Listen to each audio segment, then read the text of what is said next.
Hi there, my name's Chris Gerber and I'm from Vancouver, Canada. Today I'm going to talk to you about timbre. I'm going to use spectrum analysis to really illustrate it to you visually as well as orally. Loudon Stearns first introduced us to the idea of timbre in video 4 on frequency, and then he expanded a little bit in video 5 on visualizing sound. So I wanted to actually start by going to Wikipedia and reading the simple terms, the simple definition with you. So it starts, in simple terms, timbre is what makes a particular musical sound different from another, even when they have the same pitch and loudness.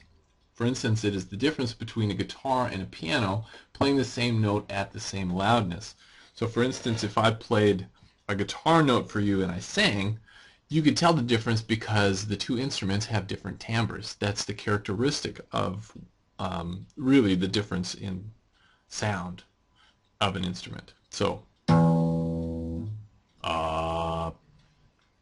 if you could tell the difference between those two instruments when I was playing a guitar and when I was singing, then according to Wikipedia, you are an experienced musician because you're able to distinguish between different instruments based on their varied timbres, even if those instruments are playing notes at the same pitch and loudness. Congratulations. So I prepared a little demonstration in Ableton for you so that we could see as well as hear timbre in kind of more detail. So to start, I'm going to play a bell for you, and I'm going to play it in E1.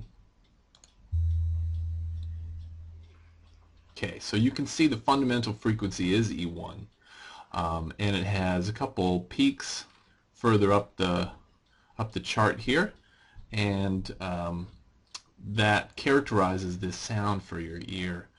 So now if I play guitar, I'll play the same note, so that's what Wikipedia meant when it said two instruments that are playing the same pitch. I'll play the same note for you, but you'll see that there's a lot more frequencies present. Right, so this these additional frequencies that you've heard that contributes to the difference in timbre, or the difference that your ear really hears. And I'll go further and I'll play a piano. Right, so again, that's different. The piano, actually, I've applied a filter to it. So in one of the videos, Loudon was talking about an EQ really being an effect that impacts timbre. So if he said something like boosting the bottom end, so actually I've applied a filter to this key which boosts the mid and kind of cuts out the low and the high end, and that's why it sounds kind of MIDI. You know, and it only has power kind of in this mid-range of frequencies, or it has relatively high power in those frequencies.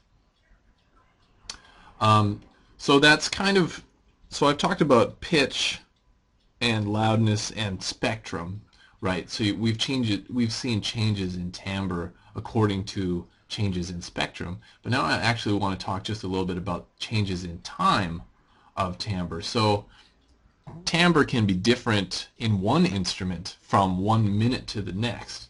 So here I've applied a filter that will go back and forth over time, and you'll see that how that affects the timbre of this instrument.